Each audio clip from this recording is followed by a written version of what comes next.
7 जनवरी 2023 युवराज fort resort Pushkar. Ajmer के पूर्व नेता स्वाई सिंह अपने कुछ दोस्तों के साथ रिजॉर्ट में रुके हुए थे। अभी कुछ ही देर ही हुए थे कि दो आदमी बाइक पे सवार हाथ में बंदूक लिए रिजॉर्ट में स्वाई सिंह पर हमला बोल देते हैं, जिससे स्वाई सिंह की मृत्यु हो जाती है और वो दोनों कातिल वहाँ से फरार हो जाते हैं। जांच शुरू हुई और दोनों अपराधियों को जल्द ही पकड़ लिया। पूछताछ के दौरान पता चला कि एक का नाम सूर्य प्रताप सिंह और दूसरे का नाम धर्म प्रताप सिंह है। जब उन दोनों अपराधी को पकड़ा गया तो मानो कि उनके चेहरे पे कोई पछतावा ही नहीं था।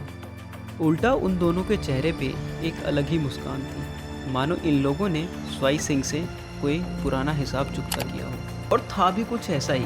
इन दोनों ने अपने स्टेटमेंट में यही कहा कि हमने अपना बदला पूरा किया और इसके बाद पुलिस को खुशी खुशी सरेंडर कर दिया।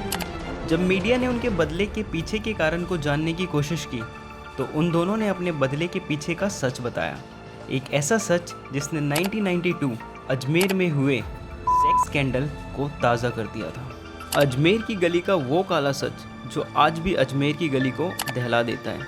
साल 1992 का सेक्स स्कैंडल। ये कहानी शुरू होती है अजमेर के सोफिया सेकेंडरी स्कूल से, जो कि गर्ल्स स्कूल है। एक दिन 8th क्लास में पढ़ने वाली लड़की की मुलाकात एक लड़के से हुई स्कूल के बाहर, जिसका नाम फारूक चिश्ती था। उनकी तुरंत ही दोस्ती हो गई और अब वो रोज़ स्कूल के बाहर मिलने लगे। उनकी दोस्ती काफ़ी गहरी हो गई थी और देखते ही देखते ये दोस्ती प्यार में बदल गई। हालांकि फारूक उस लड़की से उम्र में काफ़ी बड़ा था, पर उस लड़की को इससे कोई फ़र्क नहीं पड़ता और ये लड़की फारूक पे आंख मूंद कर भरोसा करने लगी। इसी बीच एक दिन फारूक ने उस लड़की को अपने फार्म हाउस पर बुलाया और वो लड़की अपने घर वालों से छुपते छुपाते फार्म हाउस पे चली गई और फारूक ने उसे वहाँ बहुत कंफर्टेबल फील कराया और उसके बाद दोनों ने इंटरकोर्स किया। उसी दौरान फारूक ने उस लड़की की अश्लील हालत में फ़ोटो खींच ली और इस पर उस लड़की ने ज़्यादा ध्यान भी नहीं दिया और अगले ही दिन से फारूक ने अपना असली रंग दिखाना स्टार्ट किया और उस लड़की को ब्लैकमेल करना शुरू कर दिया और वो उसे डराने लगा कि अगर ये फ़ोटोज़ तुम्हारे घर वाले और दोस्तों ने देख लिया तो तुम्हारा क्या होगा। उसके बाद लड़की गिड़गिड़ाने लगी। फिर फारूक ने अपनी अगली चाल चली और कहा, अगर तुम चाहती हो कि ये फ़ोटोज़ और वीडियो कोई और ना देखे तो कल तुम्हें अपनी एक और दोस्त को यहाँ लाना पड़ेगा। वो लड़की समझ गई थी कि वो अब बुरी तरह से फंस चुकी है, बट उस समय उसके पास और कोई दूसरा ऑप्शन नहीं था और अगले दिन वो लड़की अपने सहेली के साथ वहाँ पहुँची और इसी तरह से ये चेन बनने लगी। बट इन सब में फारूक अकेला नहीं था, इसके साथ इसका ही एक साथी नफीस चिश्ती और भी लड़के शामिल थे। फारूक और उसके साथी उन लड़कियों का सामूहिक बलात्कार करते और साथ में उनकी फ़ोटोज़ भी क्लिक करते ताकि उन लड़कियों का मुंह बंद करवाया जा सके इन फ़ोटोज़ के थ्रू ब्लैकमेल करके। इसके बाद भी जब कुछ लड़कियों ने इसके बारे में अपने घर पे बताया तो घर वालों ने समाज के डर से उनका मुंह चुप करवा दिया। रिपोर्ट्स की माने तो अथॉरिटीज़ को इसके बारे में खुलासा होने से पहले ही पता था, बट अथॉरिटीज़ ने कोई कार्रवाई नहीं की क्योंकि इन लड़कों का नाम अजमेर के नामी परिवार से था और कोई इनका कुछ नहीं बिगाड़ सकता था। फारूक चिश्ती अजमेर के यूथ कांग्रेस का प्रेसिडेंट था और नफीस चिश्ती अजमेर इंडियन नेशनल कांग्रेस का उपाध्यक्ष। अपने इन्हीं पावर के पर्दे में ये दोनों ये घिनौना काम करते थे। फारूक का फार्म हाउस अब इनके घिनौने अपराधों का अड्डा बन चुका था।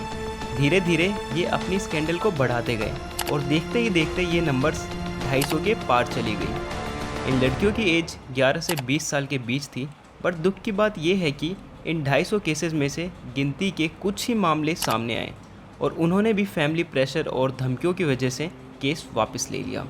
इन सब के चलते 250 में से 6 लड़कियों ने आत्महत्या कर ली और जो केस आग की तरह फैलना चाहिए वो इन अपराधियों के इन्फ्लुएंस के चलते कहीं दब कर रह गई। लेकिन ये किस्सा अभी ख़त्म नहीं हुआ था।